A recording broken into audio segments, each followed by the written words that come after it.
નમસ્કાર. આજે આપણે એક જાસૂસની જેમ કામ કરવાના છીએ.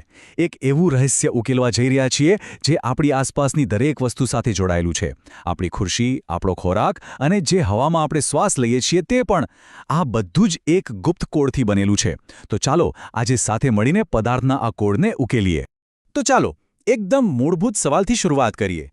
આ દુનિયાની દરેક વસ્તુ, દરેક પદાર્થ આખરે શેનો બનેલો છે?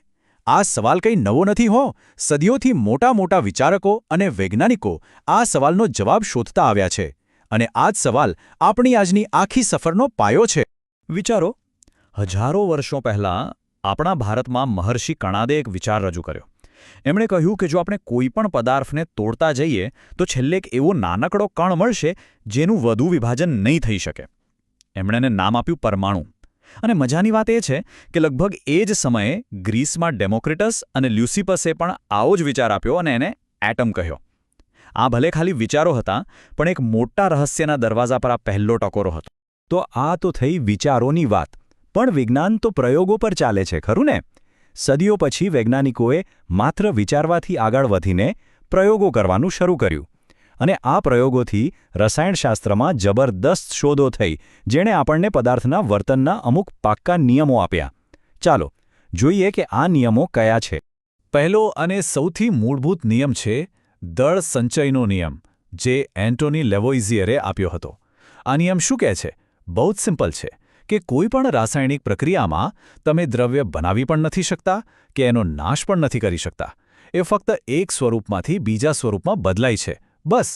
હવે આ સ્લાઇડ પર જે દેખાય છે ને એના પર ખાસ ધ્યાન આપજો. જુઓ, એક બંધ ફ્લાસ્કમાં બે પદાર્થો એક્સ અને વાય લેવામાં આવ્યા છે. પ્રક્રિયા પહેલાં એમનું વજન કરાયું. પછી ફ્લાસ્કને હલાવીને એમની વચ્ચે પ્રક્રિયા થવા દીધી.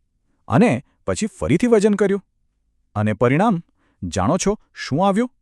વજનમાં કોઈ જ ફેરફાર નહીં. આ દળ સંચયના નિયમની એકદમ પાક્કી સાબિતી. હવે આવે છે બીજો નિયમ, જે જોસેફ પ્રાઉસ્ટે આપ્યો હતો. આ નિયમ એકદમ પાકી રેસીપી જેવો છે. એ કહે છે કે કોઈ પણ સંયોજન એટલે કે જ્યારે બે કે વધુ તત્વો રાસાયણિક રીતે જોડાય ત્યારે એમાં રહેલા તત્વોનો ગુણોત્તર હંમેશા ફિક્સ જ રહે છે. એ ક્યારેય બદલાતો નથી. આનું સૌથી બેસ્ટ ઉદાહરણ છે આપણું પાણી. તમે પાણી નદીમાંથી લો, દરિયામાંથી લો કે પછી લેબમાં બનાવો, એમાં હંમેશા હાઇડ્રોજન અને ઓક્સિજનના દળનો ગુણોત્તર 1:8 જ રહેશે. આ નિયમે વૈજ્ઞાનિકોને સમજાવ્યું કે સંયોજનો મન ભાવે તેમ નહીં, પણ ચોક્કસ નિયમોથી જ બને છે. ઓકે, તો આપણી પાસે હવે બે મોટા નિયમો છે. પણ આ નિયમોનું પાલન કોણ કરી રહ્યું છે? આ બધા ટુકડાઓને જોડીને એક આખી તસવીર કોણ બનાવશે? આ કોયડાનો ઉકેલ લાવવા માટે એક અંગ્રેજ વૈજ્ઞાનિક જ્હોન ડાલ્ટને બધી કડીઓ જોડીને એક મજબૂત સિદ્ધાંત રજૂ કર્યો. આ છે જ્હોન ડાલ્ટન. વર્ષ 1808માં એમણે પરમાણુ વિશેનો પહેલો વૈજ્ઞાનિક સિદ્ધાંત આપ્યો, જેણે રસાયણશાસ્ત્રના બંને નિયમોને ખૂબ જ સરસ રીતે સમજાવ્યા અને હજારો વર્ષ જૂના વિચારોને વૈજ્ઞાનિક આધાર આપ્યો. તો ડાલ્ટનને શું કહ્યું? ચાલો એમના સિદ્ધાંતના મુખ્ય મુદ્દા ફટાફટ સમજી લઈએ. પહેલું, દરેક દ્રવ્ય પરમાણુ નામના ખૂબ જ નાના કણોનું બનેલું છે. બીજું, પરમાણુઓ અવિભાજ્ય છે, એમને બનાવી કે તોડી શકાતા નથી. ત્રીજું, એક જ તત્વના બધા પરમાણુઓ એક સરખા હોય છે, વજનમાં પણ અને ગુણધર્મોમાં પણ. ચોથું, જુદા જુદા તત્વના પરમાણુઓ જુદા જુદા હોય છે. અને પાંચમું, પરમાણુઓ નાની પૂર્ણાંક સંખ્યાના ગુણોત્તરમાં જોડાઈને સંયોજનો બનાવે છે. આ છેલ્લો મુદ્દો તો નિશ્ચિત પ્રમાણના નિયમને બરાબર સમજાવે છે, ખરું ને? સિદ્ધાંત તો સમજી લીધો, પણ હવે વાર્તાના હીરોને મળવાનો સમય છે. એટલે કે પરમાણુને. આખરે એ છે શું? એ કેટલો નાનો છે? અને આપણે એને ઓળખીએ કેવી રીતે? ચાલો જાણીએ. તો સવાલ એ છે કે આ પરમાણુ ખરેખર કેટલો નાનો હોય છે? જવાબ છે આપણી કલ્પના કરતાં પણ નાનો. તમે લાખો પરમાણુઓને એકની ઉપર એક ગોઠવો ને ત્યારે માંડ એક કાગળ જેટલી જાડાઈ થાય. એટલો સૂક્ષ્મ. આટલા નાના કદને માપવા માટે આપણે નેનોમીટર નામનો એકમ વાપરીએ છીએ. 1 નેનોમીટર એટલે કેટલું?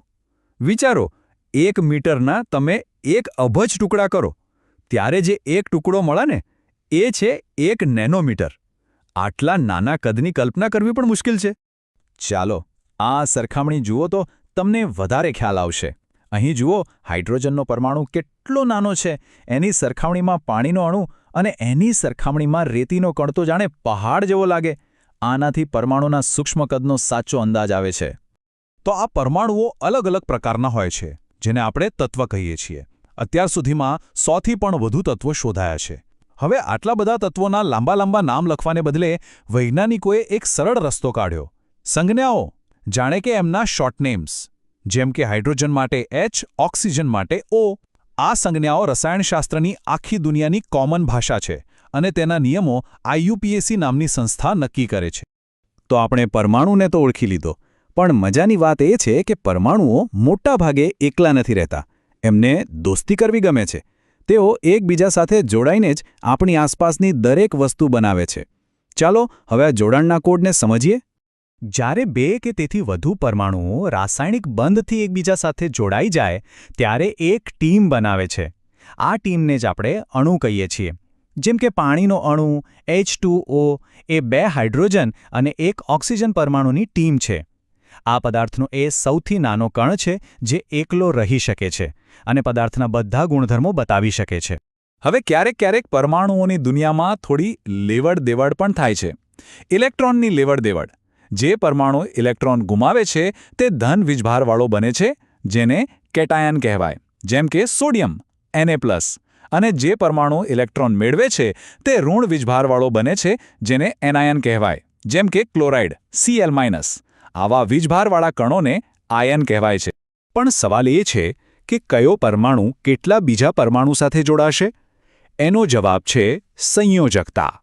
સંયોજકતા એટલે કોઈપણ તત્વની બીજા તત્વો સાથે જોડાવાની શક્તિ. સાવ સાદી ભાષામાં કહીએ તો એ પરમાણુના હાથની સંખ્યા છે જેનાથી તે બીજા પરમાણુઓ સાથે હાથ મિલાવીને બંધ બનાવે છે. ચાલો, હવે આપણે આખી જાસૂસી પૂરી કરી લીધી છે. આપણે નિયમો જાણીએ છીએ, મુખ્ય કડીને ઓળખીએ છીએ, તો હવે રસાયણશાસ્ત્રની આ ગુપ્ત ભાષા લખતા શીખીએ. આપણે શીખીશું કે રાસાયણિક સૂત્રો કેવી રીતે લખાય, જે પદાર્થના કોડને વ્યક્ત કરે છે. રાસાયણિક સૂત્ર લખવું બિલકુલ અઘરું નથી. બસ આટલા સ્ટેપ્સ ફોલો કરવાના છે. પહેલું, જે તત્વો જોડાય છે એમની સંજ્ઞાઓ બાજુ-બાજુમાં લખો. બીજું, દરેક સંજ્ઞાની નીચે એની સંયોજકતા લખો. ત્રીજું, અને આ સૌથી મજેદાર સ્ટેપ છે, સંયોજકતાની અદલાબદલી કરો, એટલે કે ક્રિસક્રોસ. અને ચોથું, આ સંખ્યાઓને નીચે લખી દો. બસ. ચાલો આને એક ઉદાહરણથી સમજીએ તો એકદમ ક્લિયર થઈ જશે. આપણે એલ્યુમિનિયમ ઓક્સાઇડનું સૂત્ર બનાવીએ. જુઓ, અહીં એલ્યુમિનિયમ Alની સંજ્ઞા છે અને એની સંયોજકતા છે 3. બાજુમાં ઓક્સિજન Oની સંજ્ઞા છે અને એની સંયોજકતા છે 2. હવે કરીએ ક્રિસક્રોસ. ઓક્સિજનનો 2 જશે એલ્યુમિનિયમ પાસે અને એલ્યુમિનિયમનો 3 જશે ઓક્સિજન પાસે. અને બસ આપણું સૂત્ર તૈયાર છે, Al2O3. આ સૂત્ર આપણને કહે છે કે એલ્યુમિનિયમ ઓક્સાઇડના એક અણુમાં 2 એલ્યુમિનિયમ પરમાણુ અને 3 ઓક્સિજન પરમાણુ જોડાયેલા છે. જોયું કેટલું સહેલું છે? તો આજે આપણે એક લાંબી પણ મજેદાર સફર કરી. પ્રાચીન વિચારોથી શરૂ કરીને રાસાયણિક નિયમો સમજ્યા, ડાલ્ટનના સિદ્ધાંતને જાણ્યો અને છેક પદાર્થનો કોડ લખતા પણ શીખી ગયા. આખી વાતનો સાર એ છે કે આપણી આસપાસની દરેક જટિલ વસ્તુ આ સરળ નિયમો અને મૂળભૂત કણોથી જ બનેલી છે. હવે જ્યારે તમે આ કોડ જાણો છો ત્યારે તમારી આસપાસ જુઓ. તમે જે પાણી પીઓ છો H2O, જે મીઠું ખાઓ છો NaCl, જે હવામાં શ્વાસ લો છો O2, આ બધું જ રસાયણશાસ્ત્ર છે. હવે આ કોડની મદદથી તમે કયું રહસ્ય ઉકેલશો?